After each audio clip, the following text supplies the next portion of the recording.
maintain fee schedule variant, assign fee schedule variant అందరూ చెప్పాలి. assign fee schedule variant to company code, posting period variant, assign posting period variant to company code, opening and closing periods, field status variant, assign field status variant to company code. అంటే overall గా మీకు global settings configuration లో ఈరోజు of configuration చేస్తాం. Tomorrow system practice. ఈరోజు theoretical గా strong అవుతాం. Okay okay so maintain fee scale variant ఏంటో చూద్దాం. ఫస్ట్ మీరందరూ రాస్తున్నారు కదా.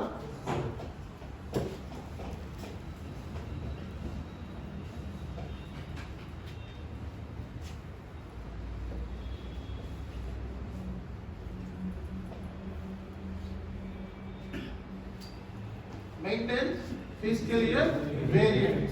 So variance అని ఎప్పుడైతే నేను చెప్పానో whenever I say variance, that means it's a client level. Variants are at client level and highest. So maintain fiscal year variant అన్నాం. మన అకౌంటింగ్ పీరియడ్ అనేది ఎక్కడి నుంచి స్టార్ట్ అవుతుంది? అకౌంటింగ్ పీరియడ్ ఎక్కడి నుంచి స్టార్ట్ అవుతుంది? 1st April 31st March. అంతేనా కదా? 1st April 31st మార్చ్ ఎన్ని పీరియడ్స్ టోటల్ గా? ఎన్ని పీరియడ్స్ అండి? 4. 1st April 31st మార్చ్ ఎన్ని ఉన్నాయి? మొత్తం ఎన్ని మంత్స్ ఉన్నాయి? 12 మంత్స్.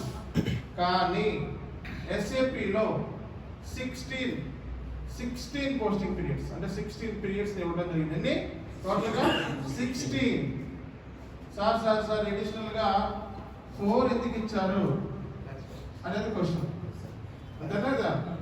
సో రేపు పొద్దున్న ఫైనాన్షియల్ క్లోజ్ అవుతాయి, అవునా కదా? ఎవ్రీ ఇయర్ బుక్స్ క్లోజ్ అవుతాయి. మరి ఎవ్రీ ఇయర్ బుక్స్ క్లోజ్ అయినప్పుడు సో ఆడిటర్ వచ్చి సో ఫలానా మంత్ లో కరెక్ట్ చేయమంటే కరెక్ట్ చేయాలా వద్దా? చేయాలి కదా. మరి దానికి ఏ పీరియడ్స్ ఉపయోగిస్తారు? Special post. అంటే ఈవెన్ ఇయర్ ఎండింగ్ అయిపోయిన తర్వాత మన బ్యాక్ పీరియడ్ లో అడ్జస్ట్మెంట్స్ చేయాలి అంటే అడిషనల్ గా మనకి ఎన్ని ఉన్నాయి? 4 పోస్టింగ్ పీరియడ్స్ ఇవ్వడం జరిగింది. ఈ 4 పోస్టింగ్ పీరియడ్స్ ని మీరు యూజ్ చేస్తారు అన్నమాట. ఆడిట్ కరెక్షన్స్ కి, అక్రూవల్ డిఫరల్ ఎంట్రీ పోస్టింగ్ కి, ట్యాక్స్ ఏమైనా కరెక్షన్ చేయాల్సి వచ్చినప్పుడు ఇలాంటి వాటికి స్పెషల్ గా ఎనీ అడ్జస్ట్మెంట్స్ ఏమైనా మాడిఫికేషన్స్ అడ్జస్ట్మెంట్స్ ఆడిటర్ నుంచి పలానా చేంజ్ చేయండి అని చెప్పి పలానా మంత్ లో రాంగ్ ఉంది కరెక్ట్ చేయండి అని చెప్పినా, లేకపోతే ఏమైనా అప్రూవల్ డిఫరల్ ఎంట్రీ పోస్టింగ్ చేయడానికి వచ్చినా ఆ టైంలో మీకు అడిషనల్ గా ఎన్ని ఇవ్వడం జరిగింది? 4. మొత్తం టోటల్ గా SAP లో ఉన్నాయి పోస్టింగ్ పీరియడ్స్ 16. అవునా కదా? సో ఫిజికల్ ఇయర్ వేరియంట్ అంటే మనకి వేరియంట్ అన్నా నేను ఇక్కడ. వేరియంట్ అంటే ఈ 12+4 ఎవరిది? ఇండియాదా ఫారిన్ కంట్రీస్ దా? ఇండియాదేగా. ఇండియా అంటే జనరల్ ఏంటి? 1st April 31st మార్చేగా. ఓకే, దానికి అడిషనల్ గా 4 స్పెషల్ పోస్టింగ్ పీరియడ్స్ కదా. సో టోటల్ గా ఎన్ని ఉన్నాయి మనకి? 16. దీనికి ఒక వేరియంట్ ఉంది. ఆ వేరియంట్ పేరే V3. So V3 variant. V3 variant.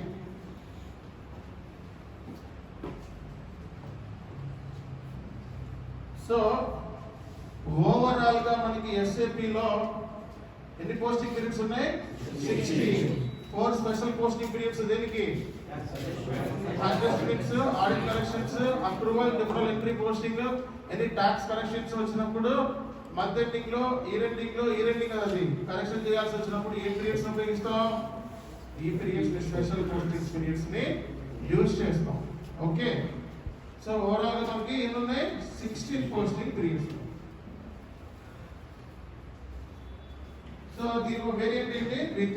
మరి USA కంపెనీ కూడా ఒకవేళ ఉంటే, ఓకే, USA కంపెనీ కూడా ఒకవేళ ఉంటే అది ఎక్కడి నుంచి స్టార్ట్ అవుతుందంటే 1st Jan to 31st December. ఎందుకంటే లేట్ వస్తున్నారు అందరూ, మధ్యలో వస్తే అర్థం కాదు.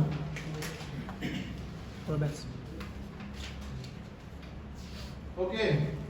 సో ఒక యుఎస్ కంపెనీ కోడ్ ఎక్కడి నుంచి స్టార్ట్ అవుతుంది? Periods 1st Jan to 31st December.